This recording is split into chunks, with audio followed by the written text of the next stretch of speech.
Neizão, alô, alô, Ney,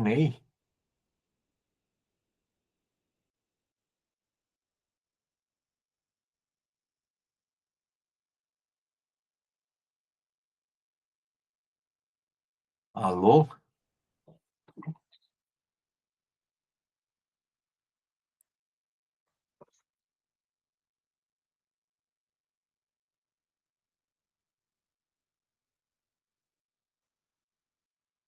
fala, Ney, Bom dia, Marcelo. tudo bem? Tô lavando o rosto aqui. Nossa, ai, ai. Esqueci, esqueci não, acordei atrasado. Lavando, tô me preparando ainda, mas pode botar a música aí que a gente vai. Não sei se Eu você já acho que nós ouviu. vamos dispensar a música hoje, que 10 para as 8 eu preciso parar. Bora lá. Bora lá. Ah,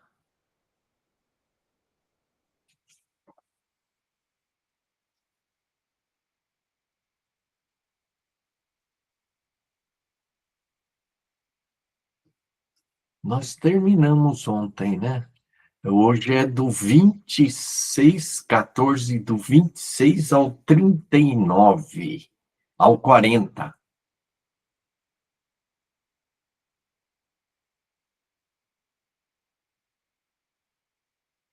Quer que eu leia? Se puder, Marcelo, tô ainda.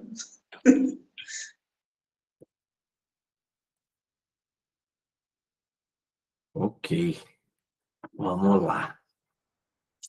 Quer fazer, pois, irmãos, quando vos reunis, um tem salmo, outro doutrina, esse traz revelação, aquele outra língua, e ainda outro interpretação. Seja tudo feito para edificação. No caso de alguém falar em outra língua, que não sejam mais do que dois, ou quando muito, três, e isto sucessivamente, e haja quem interprete. Mas não havendo intérprete, fique calado na igreja, falando consigo mesmo e com Deus. Tratando-se de profetas, falem apenas dois ou três, e os outros julguem. Se, porém, vier revelação a outrem que esteja assentado, cale-se o primeiro, porque todos podereis profetizar um após outro, para todos aprenderem e serem consolados. Os espíritos dos profetas estão sujeitos aos próprios profetas, porque Deus não é de confusão e sim de paz, como em todas as igrejas dos santos. Conservem-se as mulheres caladas nas igrejas, porque não lhes é permitido falar, mas estejam submissas, como também a lei o determina. Se, porém, querem aprender alguma coisa, interroguem em casa a seu próprio marido, porque para a mulher é vergonhoso falar na igreja. Isso é pesado, hein? Porventura, a palavra de Deus se originou no meio de vós e veio ela exclusivamente para vós outros. Se alguém se considere profeta ou espiritual, reconheça seu mandamento do Senhor, o que vos escrevo. E se alguém o ignorar, seja ignorado.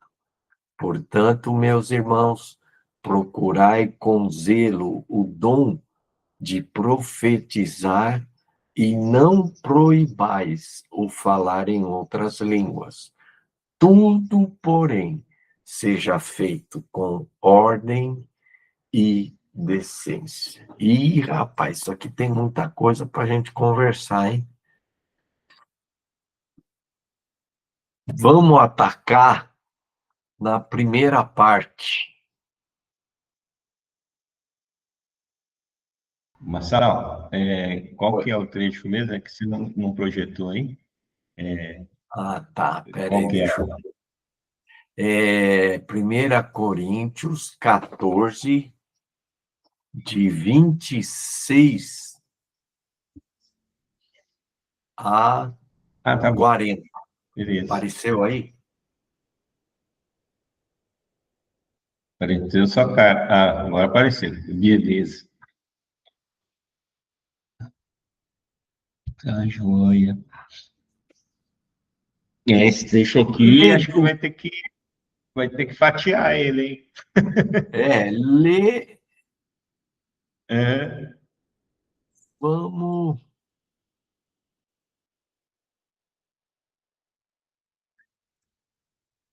Vamos até o 30, ao 31. até o 31, 32. Não, 31, vai. Não, 32 também fala dos profetas, né? Até o 32 no final, no meio, no A. Uhum. Ele continua a mesma toada, né? Ele identificou aquela bagunça toda baseada no orgulho, baseada na vaidade de cada um, né? Na individualidade. E aqui ele está mostrando isso, né? Estava uma desordem lá e ele está orientando, né? Depois do que ele instruiu, né? Do que ele revelou do coração deles. É o momento que o cachorrinho murcha a orelha, né? Põe o rabo no meio das pernas e fica ouvindo. E agora? Como é que nós temos que agir? Então, ele está dando a orientação, reanimando eles, né? Porque é certo que, ao ouvir aquilo que a gente discutiu ontem ali atrás, causou em muitos, assim, um desencontro aí, uma indigestão. Mas ele traz aí essa ordem, né? Mas com esse cuidado, né? De encorajar, de colocar as coisas no devido lugar, com o mesmo amor, né? Com o mesmo amor de sempre. Então, não é eu não considero isso aqui como uma ordem litúrgica, não. Isso é muito mais um encorajamento para que eles não deixem de profetizar e não deixem de falar em línguas, né? Mas considerando uns aos outros, considerando que tudo tem o seu momento certo na presença de Deus, né? Porque Deus não precisa ouvir profecia e Deus não precisa de línguas, quem precisa é a gente, né? Nós precisamos da profecia e nós precisamos da língua. Então, de novo, ele nas entrelinhas aqui nos leva a olhar para o outro, a reconhecer, né, que temos que estar contribuindo com aquilo que Deus nos deu, seja o dom, né, seja a manifestação, mas ela é sempre para a edificação do outro, no corpo de Cristo.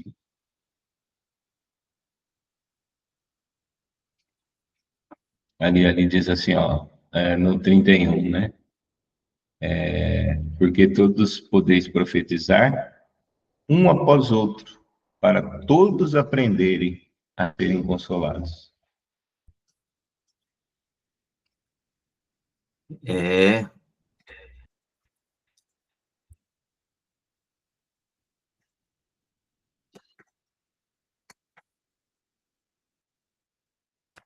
eu estou fazendo uma pergunta aqui no IA, se a profecia, ela parece que ela era muito focada em ensino, né? Hã?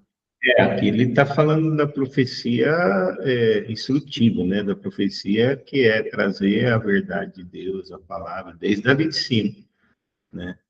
Eu não entendi que ele estava falando da profecia como uma manifestação, né, sobrenatural, ainda que lá tivesse isso, né? Ele está falando de algo mais sólido, mesmo porque ele bota lá, né, os 4 dons lá, que todos eles é de ensino, é de instrução, é da palavra, né? Acho que no 13, não lembro em qual que ele fala isso, mas aqui eu não vejo como sendo profecia sobrenatural, não. É a profecia da palavra de Deus, a palavra profética das Escrituras. Se bem que lá eles não tinham escrituras, né? Mas era. Como Eles nós só tinham. temos, né?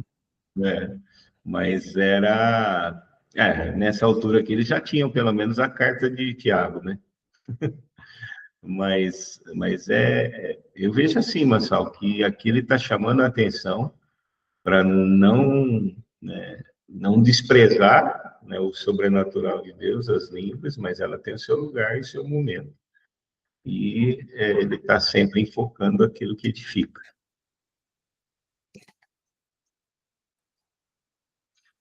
É, Que edifica o outro, né? Porque a língua edifica a si próprio, que edifica o outro. A ênfase dele é edificar o outro, né? Encorajar o outro, instruir o outro, ensinar o outro. É. o, acho que o primeiro ponto importante a gente pensar aqui é a diversidade dos dons aqui, né, Uhum. das ministrações. Não existe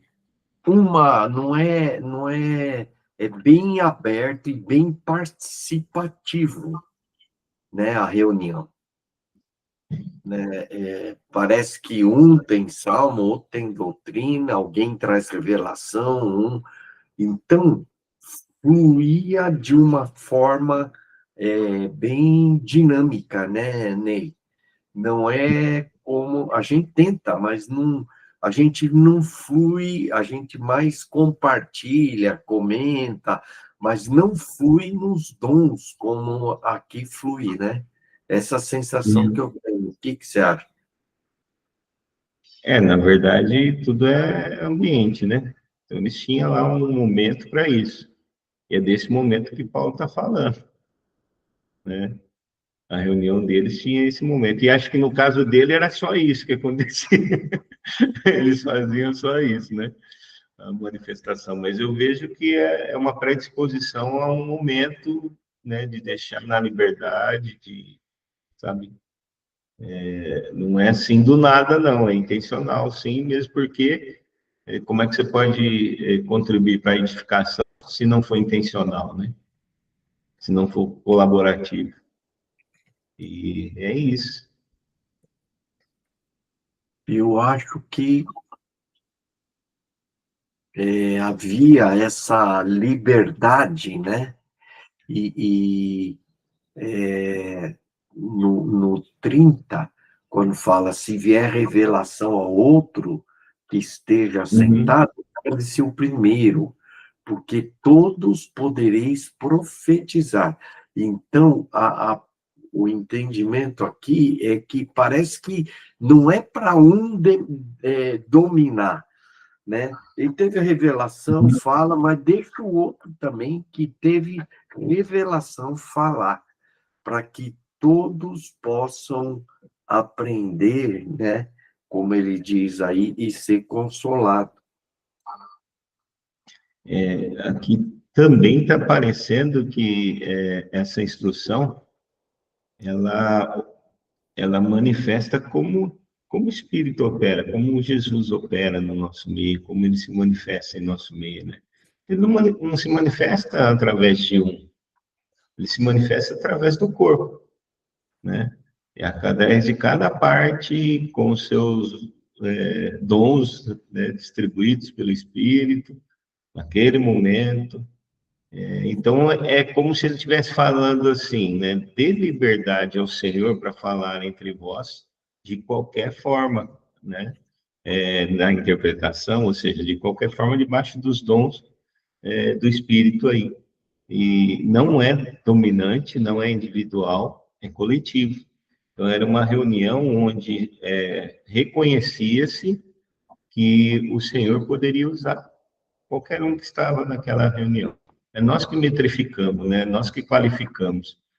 Mas o Senhor usou até a mula lá para falar com o Balaão, né? Então, lógico que a comparação é grotesca aqui, mas é nesse sentido que eu vejo, Marçal, realmente um despertar para isso. Eu vejo, assim, algumas expressões em algumas igrejas que é do tipo, só pastores que fizeram seminários podem ocupar o púlpito para usar da palavra, né? Não está alinhado com isso aqui, né? Não, em hipótese alguma, né? Parece muito mais controle do que liberdade no espírito, né? Ou melhor, não é nem controle, né? É retenção. Eu não sei não se não cai, né, fazendo uma exegese mais profunda, se não cai no ponto lá de a gente tá, qual que é o termo que é usado lá? Não reteis, não impeça, não era impeça, tá lá, não impeças o espírito, não retenha o espírito, não, é um texto que eu me lembrei agora, que fala sobre isso, né, sobre a gente impedir o Espírito Santo de agir, né? Então, é possível isso? É o que acontece.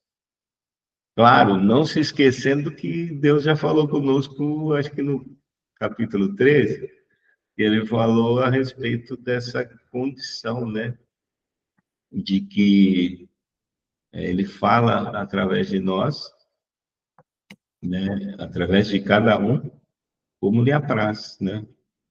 Então, não é isso, Marcelo. Realmente não.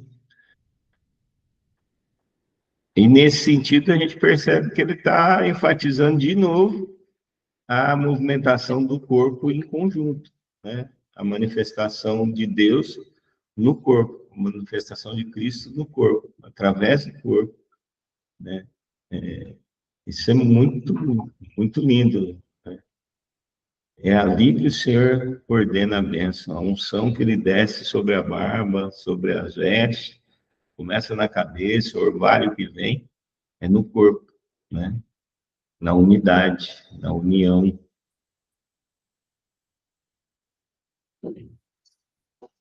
Aqui diz o seguinte, que aqui em Corinto eles não tinham a Bíblia e não tinham cópias suficientes para todo mundo.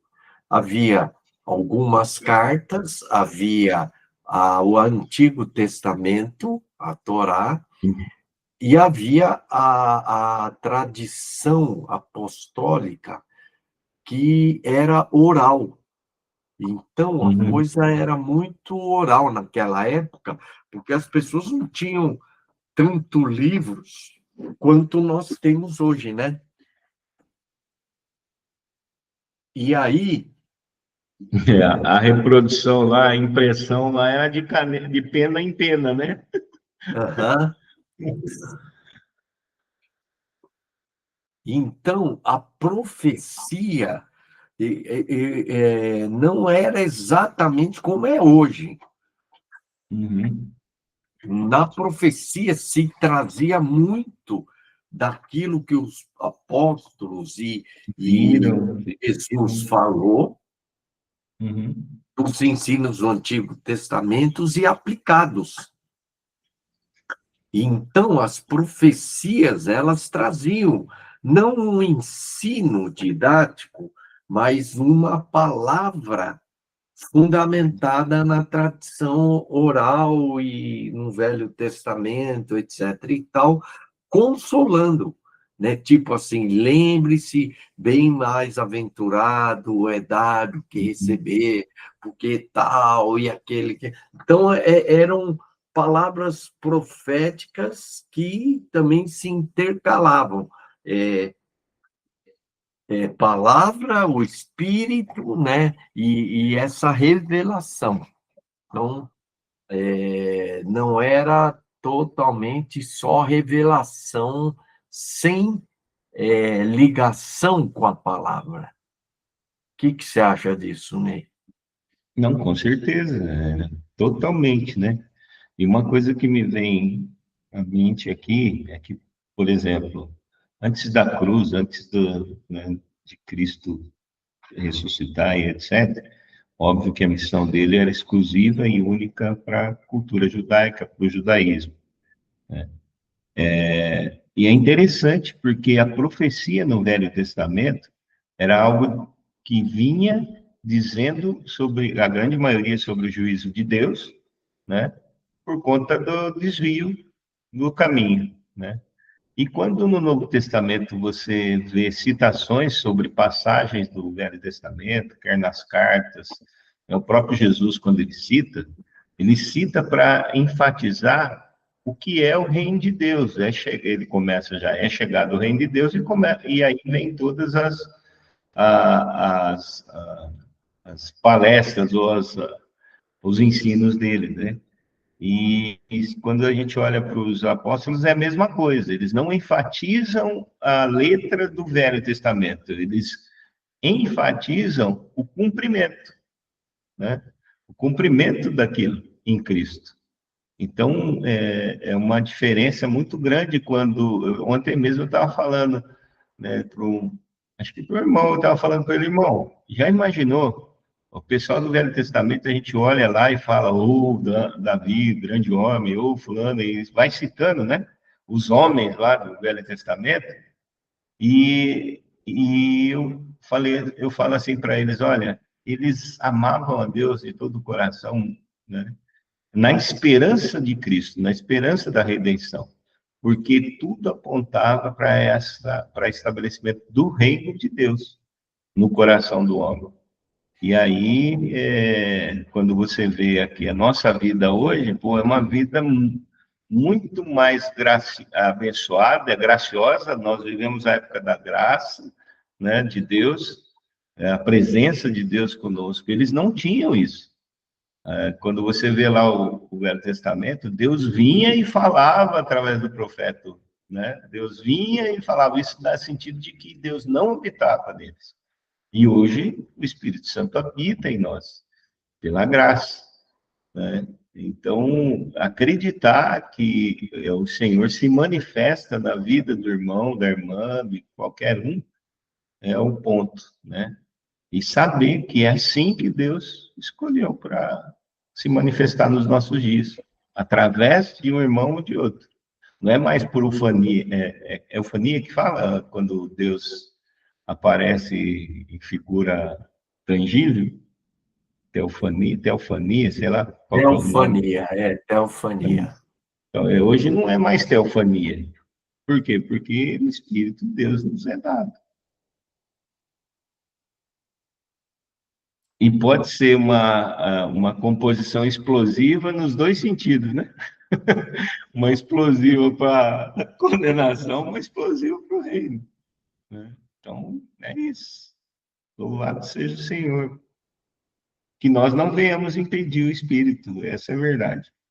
Que nós não venhamos reter o Espírito, que nós não venhamos ofuscar o Espírito, sabe? Mas, lógico, né? Com ordem, com decência. Aí a pergunta é, né? Deus faz alguma coisa desordenada? Ou onde Jesus está tem indecência? Não, ele está falando do perigo da nossa humanidade, né, interceptar aquilo que Deus está trazendo, né? Então, por isso tem que fazer com ordem. Eu não sei se é mais para frente que ele fala quem profetiza, quando tiver profecia, e 2 ou 3 confirme, etc. né? Isso é por conta nossa, né? Mas, enfim, falei demais já. Ah, o importante aqui, talvez seja entender que parece não, aqui a profecia é um pouco diferente da profecia que a gente dá hoje, né, Ney? Com certeza. Hoje eu vou dizer para você, cara, assim, é muito mais humanidade do que profecia de fato, né? Olhando para o sobrenatural. Agora, para o natural, né, tinha uma motivação, né, maior. Eu entendo que a profecia naquela época, e é o que Paulo está, são profecias que, na verdade, vão trazer clareza, né, sobre Uhum. Cristo, sobre o Evangelho, e trazer Uhum. direção e consolo e edificação para as pessoas e exortar. Então, não eram profecias assim, tipo, ordenando coisas específicas, mas eram profecias fundamentadas na palavra, tipo, olha, confie, esperem no Senhor, né? Ele diz isso, o Senhor não sei o quê. Então, Uhum. são mais profecias fundamentadas na tradição oral da palavra dos apóstolos de Uhum. Jesus, né? Nas cartas e no Novo Testamento. Eu acredito que eram mais ou menos isso aí, né? O que você acha, Ney? Eu acredito que sim, porque é fruto do relacionamento que eles tinham com Cristo, da vivência que eles tinham com Cristo, né? E no caso deles, bem próximo, né? Ali comendo junto, andando junto, não perdendo nenhum episódio, não perdendo nenhuma ação do Senhor. Então isso ficou muito gravado. Além do que, Jesus mesmo afirmou, olha, quando vocês se converterem, o Espírito Santo vai nos lembrar de tudo quanto eu vos ensinei. Então, ali está declarado que é oral, né? O que eles estavam fazendo, a profecia que eles traziam ali, era para edificação, para encorajamento, né? E para envio do povo, ou seja, olha, qual que é a nossa missão? Nossa missão é essa, encorajado aqui, bora lá, mantenha fé. É bem isso que você está falando, sim, Marcelo. É, Nessa perspectiva, eu não consigo dar espaço, sabe, para um individualismo, assim, sabe, para ser uma profecia daquelas lá, né, que muitas vezes a gente ouve, né, não é esse o momento. Né? A pessoa se levanta lá e a outra está do lado e ela começa a profetizar em voz alta, aqui, olha só, em voz alta para todo mundo ouvir aquilo que é exclusivo, o que ela está dizendo, né? É particular da pessoa a quem ela está se dirigindo. Não parece um negócio meio embaralhado aí? Por que ela teria que fazer a profecia em voz alta para outros ouvirem se a mensagem é para um? Não é estranho? Não é um mecanismo de massagear o ego, a vaidade, o orgulho, né? Para que todos ouçam, aquela história da mão direita e da mão esquerda. Eu sempre troco a ordem, mas o que uma faz, a outra não precisa ver, né? Bom, enfim, aqui, pelo que eu pesquisei, ô Ney, no Novo Testamento, a profecia, ela era baseada na palavra e era cristocêntrica, porque Uhum, a palavra sempre apontando para Cristo, né? uhum, Então, as profecias não vinham assim do nada, mas sempre surgia da palavra revelada do Antigo Testamento ou dos ensinos apostólicos, como o de Paulo aqui. E uhum, eles não criavam, por isso que não podia criar uma nova doutrina. E era aplicação, geralmente, da verdade bíblica, Uhum. né, ao momento da igreja. Ela tinha centralização em Jesus, sempre revelando Jesus, porque o Espírito sempre testemunha sobre Jesus. Ele Uhum. aponta para Jesus, ele glorifica Jesus. E o objetivo era sempre esse: edificar, exortar e consolar. Então, eram profecias compreensíveis e práticas.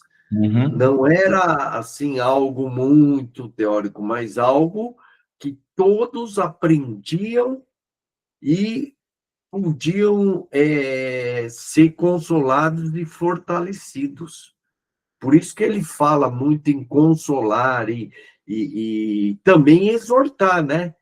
Exortar Uhum. também. E aí tinha que ser julgado, né? Justamente porque poderia estar fugindo ou acrescentando alguma coisa, né? Então, enfim, a profecia no Novo Testamento, ela vinha fundamentada na palavra de Deus, centrada em Cristo e aplicada pelo Espírito à vida da igreja. Uhum. Ó, isso é muito forte, hein, Ney? É É Cristo um falando, pouco né? diferente da mentalidade da profecia hoje, porque a gente já tem a palavra, então a gente meio que põe em escanteio, né?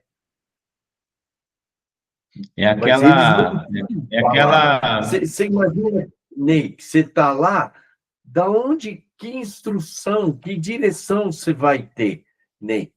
Você não tem a palavra ali. eu creio, sabe, Marcelo, eu creio exatamente como o senhor falou, né? Ele vos lembrará. Então, é algo que vai fluindo Boa, no Ney, contexto, essa é muito boa. né? Ele vos lembrará, não é eu que preparei, não é eu que. Ele vos lembrará de tudo quanto tem ensinado, né? Que ele vos ensinou. Então, é isso aí, eu acho, é a liberdade no Espírito Santo. Mas não é uma não é uma liberdade de fazer do Espírito Santo o que você quer, mas é uma liberdade de deixar ele fazer o que ele tem para fazer naquele momento. Cristo, né? Quando fala de profecia, eu enxergo assim Cristo falando, né? Cristo falando, né? O Espírito lembrando, mas Cristo falando, porque aliás é o ensino dele, né? Então é bem isso mesmo. A gente inibe a ação do Espírito, a gente inibe a ação do Cristo vivo, porque nós não cremos no Cristo vivo, de fato, né? Se nós crêssemos no Cristo vivo de fato, isso aí estaria acontecendo, né? E eu vou te dizer, acontece sim aqui no nosso meio nesse aspecto, porque se você olhar, enquanto um fala, o outro está tendo insights, e o que a gente chama de insights, na verdade, são lembranças. Deus vai conectando aquilo, né, e vai trazendo qual que é a profecia do dia, né? Se eu não me engano, acho que naquela época eles consideravam as escrituras e se dirigiam a elas como profecias, né? Olha, vamos às profecias, vamos às escrituras, né? E nós é que falamos, vamos à Bíblia, porque nós temos as escrituras organizadas. Mas eles falavam, vamos às profecias, vamos às escrituras, vamos ver o que Deus fala na sua palavra, né? Porque eles não tinham o Espírito Santo de Deus, porque a palavra ainda não estava cravada no coração. É aquela profecia, que eu me lembrei agora, do Jeremias. É Jeremias, né? E fala assim, Ah, olha, eu colocarei no vosso coração as minhas leis para que se cumpram, as minhas palavras que se cumpram. É Deus mesmo colocando em nosso coração. Nós, no Novo Testamento, depois da ressurreição em Cristo, nós temos, e quem é a palavra? João define, né? Cristo. Nós temos Cristo em nós, nós temos a própria palavra e a gente quer manipular a palavra. A gente quer fazer da palavra aquilo que é nosso interesse também, né? Ai daquele, né? Acho que foi João, não lembro quem que escreveu, se foi Judas. Ai daquele que, né, disseram, o Senhor disse e o Senhor não disse nada, né? Isso no Velho Testamento e no Novo Testamento, ai daquele que mudar, né? A vírgula pelo tio, ou mudar o sentido, né, da palavra de Deus. Então, Amém. a profecia que ele está falando aí é essa mesmo que você descortinou aí, é a profecia que vem do Cristo vivo, é a palavra que vem do Cristo vivo, né? Em nós e Amém. através de nós. Eu acho que aquela sua de lembrar tudo que vos tenho dito, acho que é isso que a palavra profética, né, mais ou Uhum. menos era. Por isso que ela edificava, ela consolava e exortava, né?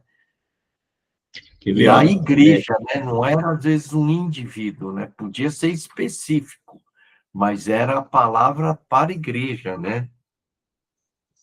Uma Então, coisa é o geralmente, testemunho. oi, fala. Uma coisa que me chamou muita atenção, testemunhada pelo Steve, quando ele foi a primeira vez com você lá na Indonésia, que mais chamou a atenção dele, né, foi as profecias que ele recebeu. Só que ele falou, Ney, as profecias que eu recebi foi um irmão citando um trecho bíblico inteiro, que Deus trouxe a lembrança dele. E aquela palavra foi a profecia no meu coração e tinha tudo a ver com o meu momento. Percebe? Então, a profecia vem de Deus e é para a edificação. A edificação no quê? No conhecimento? Não, a edificação na fé, a edificação da fé, né? Da vida de fé. Muito bom. Nós precisamos ter o Joel aqui hoje. O Joel, o ministério profético, né? É, Porque a tendência, acho que inclusive do ministério do Joel, é mais profecias assim, focadas às vezes para indivíduos, né? Ainda. E é, aqui me parece que quando ele fala edificar, ensinar, consolar, ele sempre está focando a edificação da igreja e não sim. indivíduos isolados. Não é isso? Uhum. É isso aí. Então, é, o objetivo principal é o corpo, é a comunidade, não individualmente, né? Mas a profecia pode fluir individualmente também, acredito que sim, Sim. né? Mas ela principalmente foca a comunidade. Isso é interessante, isso é uma revelação, hein, Ney? Não é, não? É. E Vai, muito vai cair nas importante, né? escamas. Vai cair nas escamas dos olhos, é isso. A Não, tradução de revelação, a tradução de revelação para mim é isso, né? Eu não enxergava, agora está enxergando. o objetivo da profecia não é indivíduos, é o corpo, é formar o corpo, edificar o corpo. Tá certo que você edifica individualmente também, mas o foco não é esse, o foco sempre é a comunidade. O corpo. Bom, eu preciso daqui 3 minutos aí, Nego. O que a gente tira de útil aqui para nós, prático, e confessar alguma coisa aí, né? Nesse sentido, eu preciso confessar que eu desrespeito o outro, sabe? Esse lance de ficar cortando, de ficar, sabe, falando e tal, eu estou muito mais na humanidade, na carne, do que no espírito. Porque onde há Espírito de Deus, há ordem e decência, né? Há respeito com o outro falando, e principalmente reconhecimento de que o outro está falando, né, pelo Espírito de Deus, quando ele começa ali, quando vos reunis, né? Fala, quando vos reunis, ou seja, ele está falando da comunhão da igreja, está falando da reunião, né, de irmãos. Então, é isso. Eu confesso que, de novo, né, sou soberbo nisso e não quero ser mais. Quero Sabe deixar o que eu de... estou pensando? Você está falando isso? A mesma coisa acontece comigo, que sabe o que que é? Eu acho que é um pouco de soberba da gente, que a gente não valoriza o ministério dos outros, a gente não valoriza as pessoas, a gente acha que só nós vamos trazer um conteúdo, né? E às vezes a gente não leva o valor, e aqui parece que tem que valorizar todos, né? E olhar a todos como muito importante, porque uma pessoa sozinha já imaginou toda a reunião, ou é uma sala, outra reunião, uma sala, né? Por isso que um pastor que fica pregando muitos anos na mesma igreja, chega uma hora, por melhor que ele seja, cansa. Cansa. Então, ninguém nunca vai ter todo o pão, né? Como o Zé Carlos fala, o pessoal fala, nenhuma pessoa vai ter todo o entendimento, né, Ney? Por isso que é importante essa nossa inter-relação, né? O Joel faz falta porque agora nessa parte profética, que quem sabe ele poderia completar muito e ajudar muito. Mas é interessante como a gente é muito orgulhoso e se acha. Esse era o problema aqui da igreja. Ele um achava que era mais que o outro e queria ficar lá ministrando. Falou, não, se o outro tem, você senta e ouve.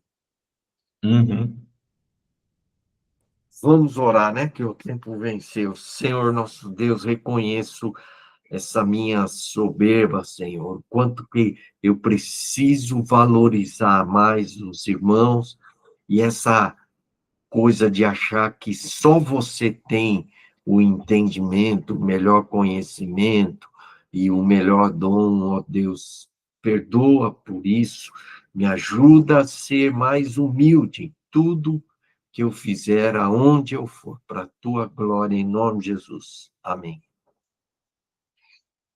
Perdoa-me, Senhor, mais uma vez me envergonho diante de ti, mas não quero carregar essa vergonha. Eu quero depositar diante do teu altar, ó Deus, reconhecendo que eu preciso reconhecer os outros.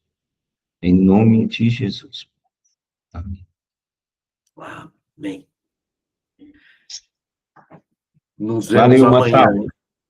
Sim. Deus abençoe, compaixão, gratidão, humildade, menos egoísmo. É isso aí. Tchau, tchau. Até amanhã, hein? É.